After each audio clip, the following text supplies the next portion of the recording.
So recently, ladies and gentlemen, they have released the body cam footage of the two killers that killed Ahmaud Arbery. Now, if anybody remember that, or Ahmaud Arbery, this was definitely close in the time period when he was reporting about Breonna Taylor. He was jogging in a neighborhood. He was chased down by these white supremacists, and he was, fighting for his life, and he ended up being killed by these white supremacists out there in Georgia. Well, the reason why I'm pointing this out today is that I want you to listen, ladies and gentlemen, how the race soldiers show up when they approach him. Now, they know that they killed a man. They know that he shot somebody. They know he had a gun. All of that. Now, we know, what the police say when somebody got a gun. That's why they got to show up, that 10, 12, 15 cop cars deep. Everybody got to have their weapons drawn. Isn't that the way it is, ladies and gentlemen? So I want you to listen to this body cam. Now, this is going to be a female race soldier. And this is going to be the Travis McMichael, the son. So let's go ahead and roll that footage. Do you have any other weapons or anything on you? Just that. Okay. If he would have stopped, this wouldn't happen. That's fine. That's fine. Like I said, just take a breath. You got your ID and all that? Yes, No, don't get blood all over yourself. I get that your pants are... You need to move around. Do what you need to do, man. I can only imagine.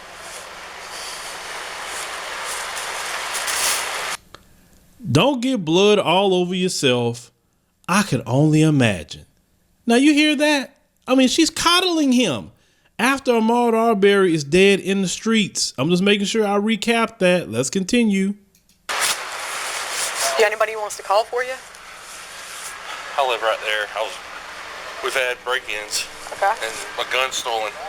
Okay. And we caught him the other day, and the dad was outside, saw him running by, and the neighbors pointing and everything. So saw who running by? Him. Okay. So we run out there to stop him, to talk to him. Mm-hmm. He took off running. Stopped. He come out of the truck running at us. I told him stop till he hit me. I had nothing to do. There's nothing else I can do. I got you. Dispatch 136. Like I said, we're going to take some photos of you, and then we'll let you get cleaned up. I know, I can only imagine, like I said. She keeps saying, I can only imagine. And he's not in handcuffs, ladies and gentlemen. Not one time did they put him in handcuffs. He just killed a man. No handcuffs, no detainment, no anything. And she's still coddling him like he accidentally ran over a family pet or something. This is how they responded to this white supremacist killer. You're also, we're going to give you a ride to headquarters. You're going to talk to some investigators. Yes, Say ma'am. everything's got to be done right. I know. Okay. I want it done right. I got you. So This just doesn't look good. I mean, it just shot me. He just admitted, as you heard, I shot a man, and she still won't put him in handcuffs. Oh my God. I'm telling y'all. I mean, this country is just extremely wicked, okay? This is why it's just hard for me to be Captain Black America. That's why it's hard. Because when y'all come to me with Captain Black America, I don't like the fact that if it was the other way around, it would have been about 30 cop cars, and the black man was like, yeah, I shot him because I was trying to stop him. I tried to, just wanted to talk to him. And they would have killed that brother on the spot. But just because he's Mzungu, he gets to walk around and be coddled. Like, this is no way to live, man. Last thing I've ever done want to do in my life. trust me, can truly understand that. Playing with my kid. Next thing you know, this. Oh, me or you? This is mine. Yes, you. Do you have any bruises or any marks on you or anything? Do you need the squad to check you out? No, I just heard you said hit you. He struck me a few times. Okay, well let him look at you. Okay. Now she's asking him, do you have any bruises or anything? Oh my God. And Ahmaud Arbery is dead in the street, y'all. This is why Ahmaud Arbery is dead in the street. You're asking him if he has any bruises or anything. Like he is a victim of a crime or something. Do you have, where were you struck? Face. Okay. let me, like I said, we don't want to miss anything, you know? Let's do that. This is you, right here, this house? The house straight across from the gentleman right there. Okay. And then that's my father. He was with me with this whole thing.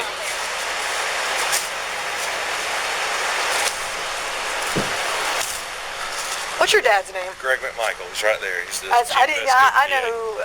I didn't even. I was like, wait a minute. I'll be honest. When you pointed at him, I just saw him standing over there.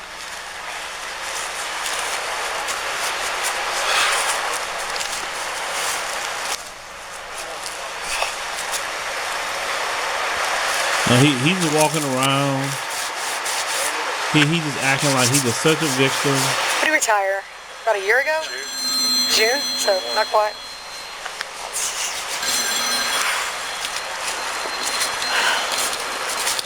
Trying to figure out where you were going. Man. You don't have water, do you? I can find you some. Do you have any water in your car? Yeah, I got every stuff. Okay, give me a second. I'll buy you some. Do you have any other weapons or anything? You gonna find him a water. So y'all, while they talking, there's one scene. Of course, I just can't show that, where Ahmaud Arbery is just right there, dead in the street, and they all just on the ground, the paramedics and things like that. But he's the victim. He's being coddled. He's oh my God, poor him. I mean, y'all, like I said, these people, like I said, the evil of how these people are, man. Just evil. Like I said, you gotta be grafted from Satan himself to be like that. And even that cop, like I said, they have so much hatred for us as black people, brothers and sisters, that they don't mind if we killed in the street. They don't mind if we harmed, But see, you're not pursuing them Chinese that come into this country, that spies, that's trying to overthrow your government. You're not dealing with them Russians that hacked you. You're not dealing with that. But you want to sit up here and chase down a black man at just jogging on a public street. Not in your yard, but on a public street. This is the group of people that, like I said, you're living around. But at the same time, white supremacy, I'm telling y'all, is in a decline. They're not on the upscale. They're not ascending. They are descending. They know this. This is why they're doing the things that they're doing, brothers and sisters, because they know their time is growing short. They're not going to rule the world forever. It's just not going to happen. No group of people have ran a world forever. It's always changed hands.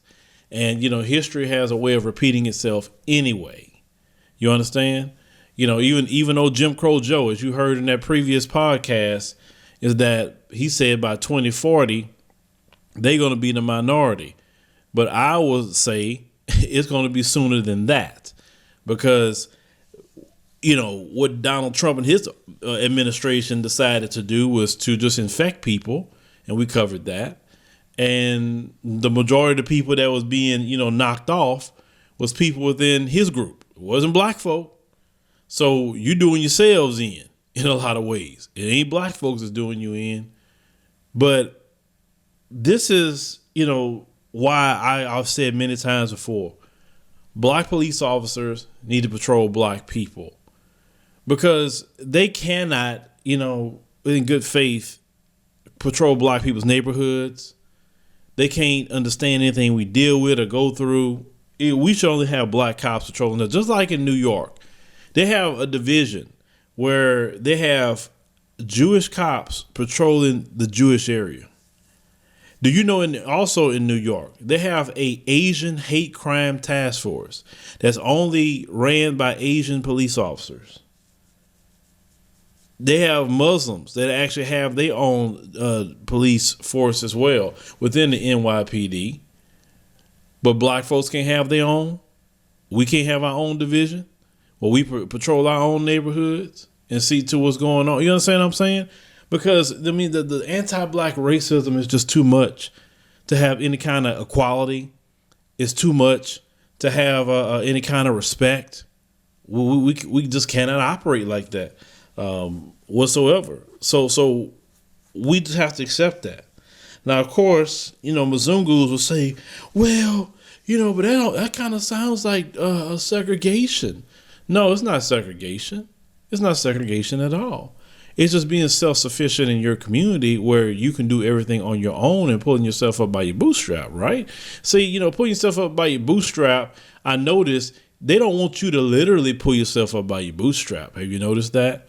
They only want to use that just as a way to talk down to you, but they don't want you to pull yourself up by your bootstrap. Pull yourself up by your bootstrap means that you're going to control and own everything. And they don't want you to control and own everything because, see, policing yourself is you controlling your community. You understand?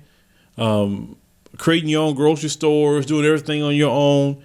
Like I said, that cuts them out. And they power lies in black folks not controlling everything in our community and not owning everything in our community. They understand that. So this is why they don't want you to actually really so-called pull yourself up by your bootstrap. This is why when you are pulling yourself up by your bootstrap, they sabotage you. They're willing to kill you or anything else they got to do to stop you from truly pulling yourself up by your bootstrap. Then if you do get yourself pulled up by your bootstrap, they have a bad, what they call white lash to any kind of black American progress. So never believe these people when they tell you to pull yourself up by your bootstraps. They don't mean that crap. They do not want you to do anything good for yourself whatsoever. They don't want you to own your own business. They don't want you to do anything. But they want you to stay weak. They don't want you to be able to protect yourself or anything. So they can continue a system where a guy like this can murder you in the street and then they show up and baby him. Saying like, oh, let me see, you got any bruises? Oh, I know this is so hard for you after you just killed somebody. And Ahmaud Arbery fought for his life.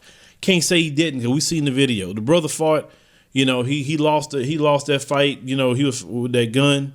You know what I'm saying? But hey, it's the brother tried to defend himself until the end.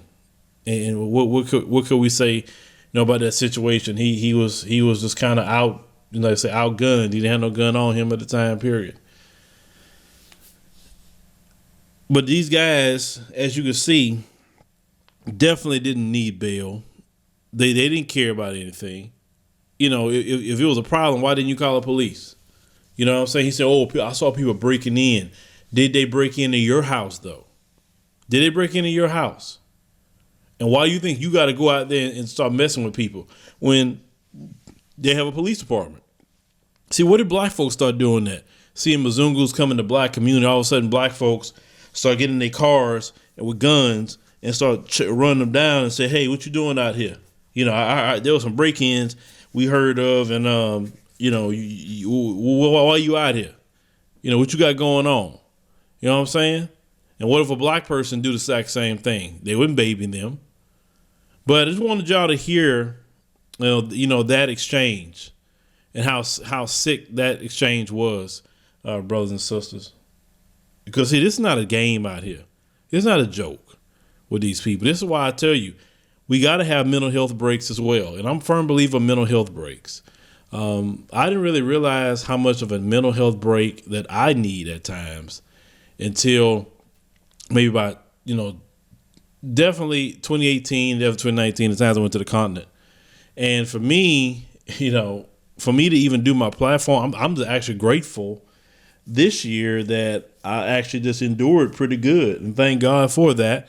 Because I need my mental health break, because all this stuff like this, all this death and destruction and the murdering of our people. And then on top of that, you dealing with anti-blackness at the same time with black people. You know what I'm saying?